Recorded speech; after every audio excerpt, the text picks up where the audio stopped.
সৎপুর মাদ্রাসা অত্যন্ত সুনামধন্য ব্যতিক্রমী মাদ্রাসা। আজকেও যারা বিদায়ী ছাত্রদের যারা সংক্ষিপ্ত বক্তব্য রাখলাম, আমি দেখলাম যে সৎপুরের ঐতিহ্য আল্লাহ ঠিক রাখছেন, আর আশা করি ঠিক রাখবা ইনশাআল্লাহ। এই প্রতিষ্ঠানের ছাত্র নিষ্কর্মা বা প্রতিষ্ঠিত নয় এমন রেকর্ড আমার চোখে তাই পর্যন্ত পড়ছে না। আল্লাহ পাকে ইন থেকে যারা ফারিগ হওয়ার তৌফিক দিয়েছেন, তারা সমাজে বহু বড় বড় খেদমত আল্লাহ নিয়োজিত হওয়ার তৌফিক দান করছে।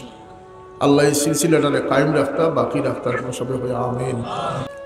ইলম ইমানের লাগে বড় দরকারি জিনিস, যে ইলমে মানুষের আল্লাহর পথ চিনায়, তাকওয়া অর্জন করতে সহায়তা করে, যে ইলম দ্বারা মানুষ আল্লাহর নৈকট্য পৌঁছার শক্তি লাভ করে। আল্লাহ ফরমায়েন যে ইন্নামা ইয়াখশাল্লাহ মিন ইবাদিহিল উলামা, জ্ঞানী মানুষরাই আল্লাহ পাকের সবচেয়ে বেশি ভয় করে। সেই ইলম আমরা খুব প্রয়োজন, যে কারণে আমরা একটা ইলমের বাগানও আল্লাহ পাকে আমরা আজকে উপস্থিত হওয়ার তৌফিক দান করছেন। আর এই আগে ইলম দুই প্রকার আছে।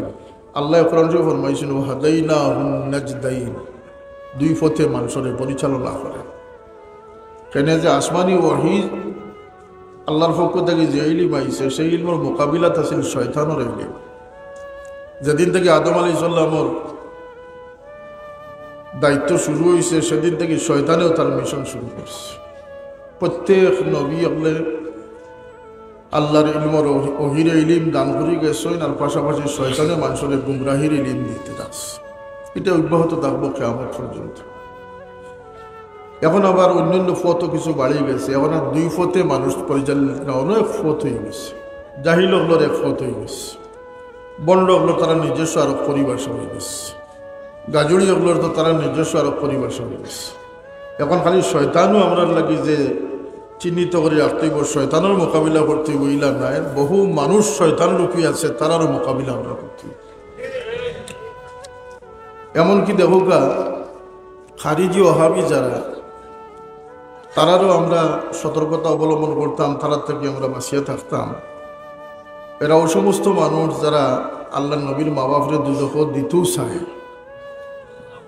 এবং তারা অত্যন্ত দৃঢ় যে আল্লাহ নবীর মা বাপ দুজকি। এমনকি আল্লাহ নবী কবর জিন্দা হায়াতুন নবী বিশ্বাস করলে বা যারা বিশ্বাস করেন, সেই নবীর কিয়ামত পর্যন্ত তালাক দেওয়ার মতো দৃষ্টতা দেখাইবার মতো মানুষ এই জমিনে আসেনি না নাই।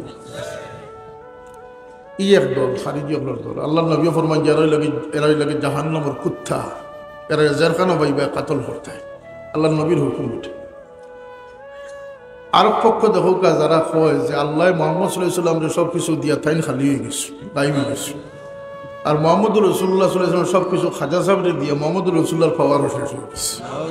এই সমস্ত কুফরি কালামের বিরুদ্ধে আমরা সচেতন থাকা দরকার না দরকার। আজকালকে ইলিম দুই ডালে যে আমরা পরিচালিত, আর যে একটা আল্লাহ ফরমাইছেন কয়েক ডালে বিভক্ত হয়েছে। আমার নবী ফরমাইছেন যে এই উম্মত 73 দলে বিভক্ত হইবে, আর একদল বেহেশতি বা যারা সাহাবায়ে কেরাম এবং আল্লাহর হাবিব সাল্লাল্লাহু আলাইহি ওয়াসাল্লামের ইতাআত করবা, মান আলাইহি ওয়া আসহাবি। এই হাদিস অনেক ছোট থাকতে পড়ি, আর কিন্তু হাদিসের মর্ম বুঝছিলাম না। আজকের দিনে বুঝলাম যে সাহাবায়ে কেরামের পথ বলতে কি জিনিস আল্লাহ নবী বুঝাইছে। আমি এবং আমার সাহাবাদের পথ, এই পথ বলতে যে আহলে সুন্নাত ওয়াল জামাত, এটা অত্যন্ত ইটার লাগিয়া যুগে যুগে বড় ত্যাগ, বড় বড় কষ্টের বিনিময়ে এই সঠিক ইসলামটারে রক্ষা করিয়ে করিয়ে আমরা পর্যন্ত ইয়ে পৌঁছেছি। ইসলাম গ্রহণের লাগে যেলা ত্যাগ আছে,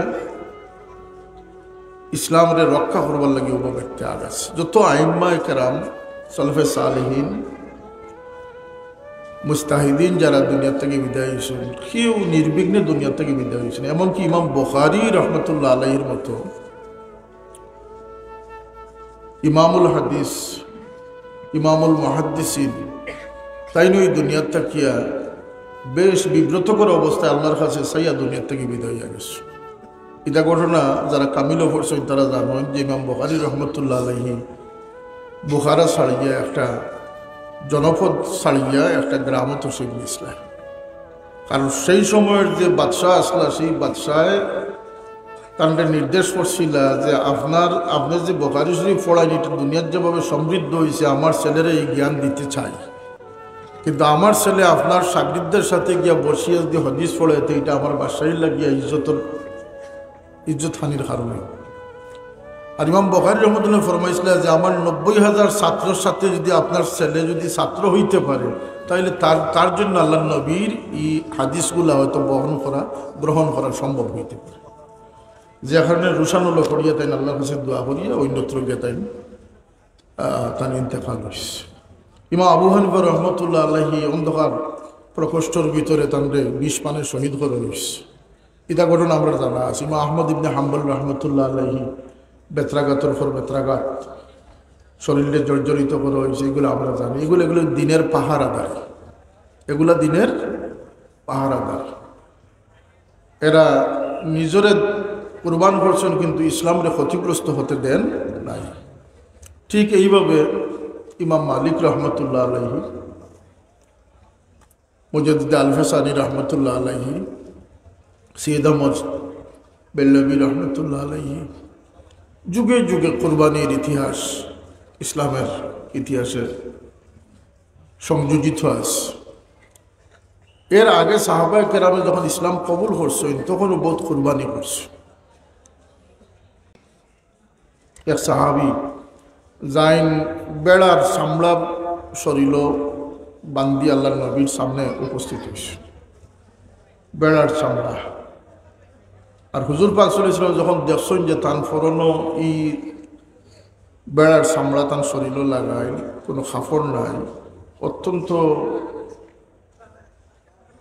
দরিদ্র অবস্থা, এই অবস্থা দেখে আল্লাহ নবী সাল্লাল্লাহু আলাইহি ওয়াসাল্লাম সাহাবায়ে কেরামরে ফরমাইছিলেন যে উনজুরু ইলা হাযাল রাজুল, তোমরা সবে তোমার চেহারা ফিরাইয়া দেখো চাই যে ও যে গরিব মানুষ, এই যে ব্যতিক্রমী মানুষ, অথচ আল্লাযী নাওয়ারাল্লাহু কলবাহু, অথচ আল্লাহ পাকে এই দিনহীন মানুষটির অন্তরকে নূরে নূরান্বিত করে দিলেন।